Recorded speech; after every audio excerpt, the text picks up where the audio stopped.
Hello students, welcome to Joyshree teaching class. এখন আমরা class 5-এর রায় Martin প্রশ্নবিচিত্রা 2026-এর অঙ্ক থেকে মডেল কোশ্চেন পেপার 1 সলভ করে নেব। যেখানে একে কী বলেছে, নিম্নলিখিত প্রশ্নগুলির উত্তর দাও। কতে বলেছে হাঁ অথবা এই দিকে হাঁ বা এই দিকে হাঁ বলেছে। হাঁ কোন দিকে হয়ে যায়, এই হাঁ সাইনটা হচ্ছে যেটা বড় সেই দিকে হাঁ সাইনটা হয়ে যায়। তো এখানে বলেছে অতে বলেছে 20 ভাগের 9 ভাগ না 20 ভাগের 11 ভাগ বড়।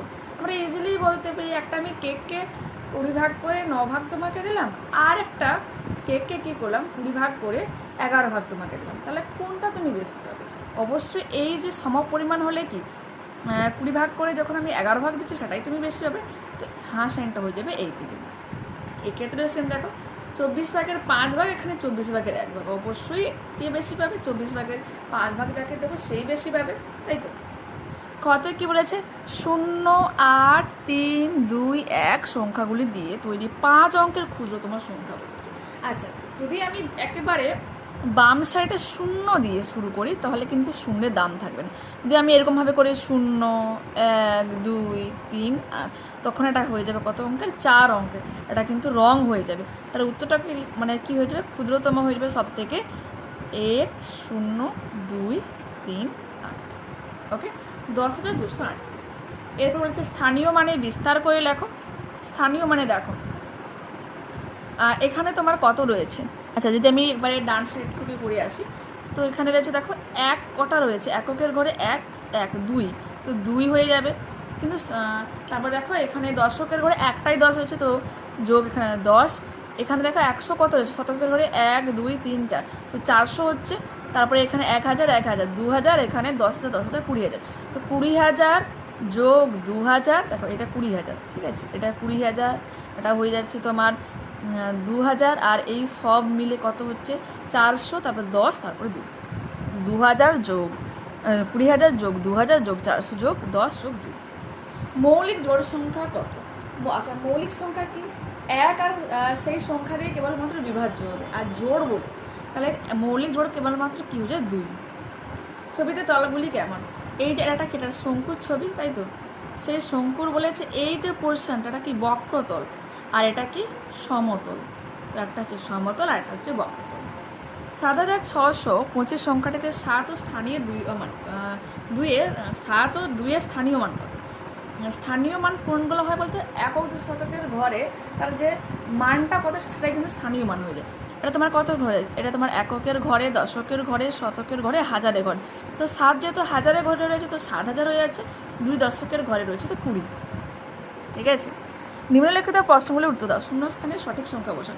তো উপরে কিন্তু আমার কি যোগফলটা, এখানে দেখো উপরে একটা সংখ্যা দেওয়া রয়েছে, এখানে যেটা বিয়োগ করবো সেটা দুটো জায়গায় স্কিপ করা রয়েছে, এখানে বিয়োগফল দেওয়া রয়েছে। তো এক্ষেত্রে আমরা কি করব, এমন আমি অঙ্ক পোষ করাবো যেটা যোগ করে উপরের সংখ্যাটা আমি পাচ্ছি।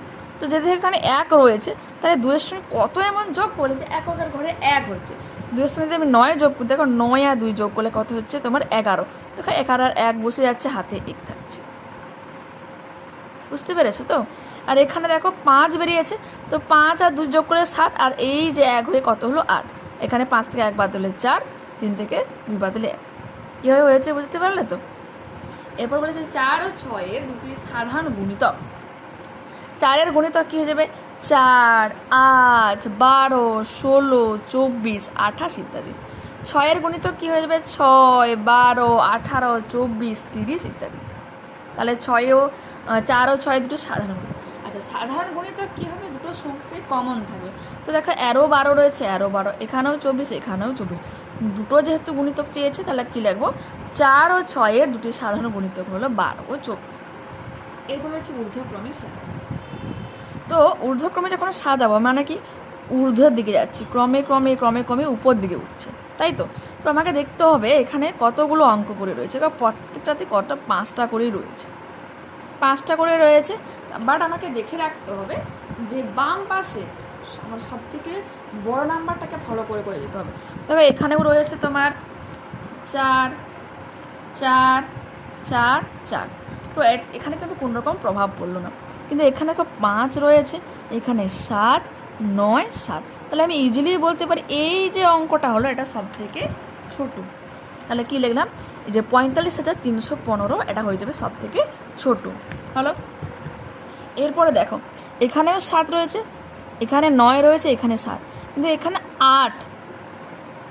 দেখো যেহেতু এখানে 7 এখানে 7 এটা 9, তো সব থেকে বড় কিন্তু এটা হয়ে যাবে 49,412।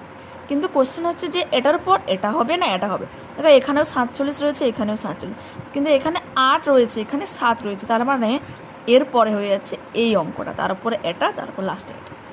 ঠিক আছে, এরকমভাবে তোমাকে কিন্তু আইডেন্টিফাই করতে হবে। তো যেহেতু আমি ঊর্ধ্বক্রমে সাজিয়ে পায়ে কথা লিখেছি, তাই আমি কমা সাইন দিয়ে লিখেছি। তোমরা যদি অতএব দিয়ে লিখতে তাহলে কিন্তু এরকম সাইন দিয়ে করে করে দিতে হবে। দেখে নাও। ওকে,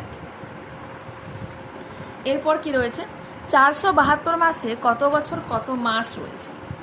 আমরা কি জানি? আমরা জানি 1 বছর সমান 12 মাস। তাহলে 472কে 12 দিয়ে যদি আমি ভাগ করি, 12 3 36 বিয়োগ করলে দেখো এখানে হচ্ছে 7 থেকে 6 বাদ দিলে 1, 4 থেকে 3 বাদ দিলে 1, 2, আর 12 নেই কত 108। 112 থেকে 108কে বাদ দিলে 4 মাস। অতএব 472 মাসে হচ্ছে 39 বছর 4 মাস। ঠিক আছে, এরপর কি বলেছে, 9টি খাতা, 12টি পেন্সিল, 24টি রং পেন্সিল সর্বাধিক কতজনের মধ্যে সমানভাবে ভাগ করে দেওয়া হয়েছে? তো দেখো যেহেতু বলেছে সর্বাধিক, সর্বাধিক কথাটা যখন বলবে বা বৃহত্তম কথাটা যখন বলবে, সব থেকে বেশি যখন এই কথাগুলো বলবে, তখন আমাদেরকে কী করতে হবে, গসাগু। তো গসাগু কী হচ্ছে, সমস্ত অঙ্কগুলোকে একটা অঙ্ক দিয়ে কিন্তু ডিভাইড দিতেই হবে, ভাগ যেতেই হবে। তো এখানে 3 দিয়ে যাচ্ছে, 3 3 9, 3 4 12, 3 8 24। তারপরে দেখো 2 দিয়ে যাবে, 2 4 8, সরি 2 2 4, 2 4 8, কিন্তু 3কে তো 2 দিয়ে ভাগ যাবে না। গসাগুর নিয়ম হচ্ছে সমস্ত সংখ্যাকে কিন্তু ভাগ দিতে হবে, সে কারণে এখানে গসাগু কত হয়ে যাবে, অনলি 3। অতএব 9টি খাতা, 12টি পেন্সিল ও 24টি রং পেন্সিল সর্বাধিক 3 জনের মধ্যে সমান ভাগে ভাগ করে দেওয়া যাবে। ওকে, নেক্সট পেজ ওপেন করো, দেখো কি রয়েছে। শ্যামল বাবু তার 8 মাসের আয় দিয়ে 9 মাসের খরচ চালান। তার মাসিক আয় 11,232 টাকা হলে 9 মাসের খরচ কত? তো এক্ষেত্রে দেখো কী হবে, মাসিক আয় বলেই দিয়েছে 11,232 টাকা। তাহলে 1 মাসে যদি তার আয় হয় 11,232 টাকা, 8 মাসের আয় 8 দিয়ে গুণ করো। দেখো 8 2 ছিল 6, হাতে 1, 8 3 24, 5 হাতে তোমার 2 থাকলো, 8 2 8 একে সরি আচ্ছা 8 2 16, আর হাতে 2 যোগ করলে 18, 18 8 হাতে 1 থাকলো, 8 একে 8, আর 1 যোগ করলে 9, 8 একে 8, 89,856 টাকা হচ্ছে তার 8 মাসের আয়। কিন্তু প্রশ্নে কি বলেছে, 8 মাসের আয় দিয়ে 9 মাসের খরচ। তার মানে কি, তার 8 মাসের আয় সমান 9 মাসের খরচ। তার মানে 8 মাসের আয় যদি 89,856 টাকা হয়, ওটাই কিন্তু 9 মাসের খরচ। অতএব তার 9 মাসের খরচ কত হয়ে যাবে, 89,856 টাকা। বুঝতে পারলে তো কী ব্যাপারটা হলো, যে 8 মাসের খরচ দিয়ে 8 মাসের আয় দিয়ে 9 মাসের খরচ। তাহলে 8 মাসের যেটাই আয় সেটাই হচ্ছে 9 মাসের খরচ। 8 মাসের আয় এত টাকা, তাহলে 9 মাসের খরচও হয়ে যাবে এত টাকা। ওকে, এরপর কি বলেছে, যে মুর্শিদাবাদের ইটভাটায় প্রথম দিনে 42,204টি ইট তৈরি হলো, পরের দিন 40,807টি ইট তৈরি হলো। দুদিনে মোট কতগুলি ইট তৈরি হলো? তো একবারে ছোটো বাচ্চাদের মতো অঙ্ক দিয়েছে যে যোগ করতে হবে। প্রথম দিনে ইট তৈরি হলো 42,204টি, দ্বিতীয় দিনে তোমার ইট তৈরি হলো 40,807টি। দুদিনে মোট ইট তৈরি হলো, যোগ করে নাও। দেখো 4 আর 7 যোগ করলে 11, হাতে 1, 0 0 আর 1 যোগ করলে 1, 8 আর 2 যোগ করলে 10, 0 হাতে 1, 2 আর 1 যোগ করলে 3, 4 4 8। দুদিনে মোট ইট তৈরি হলো কত, 83,011টি। ওকে, তো এখানে কিন্তু আমরা এই মডেলটা কমপ্লিট করে নিলাম। তোমাদের রেসপন্সের উপর ডিপেন্ড করছে আমি বাকি ক্লাসগুলো কন্টিনিউ করে যাবো। একজনের ডিমান্ড ছিল এই ক্লাসটা করানোর জন্য, তো আমি করে দিলাম।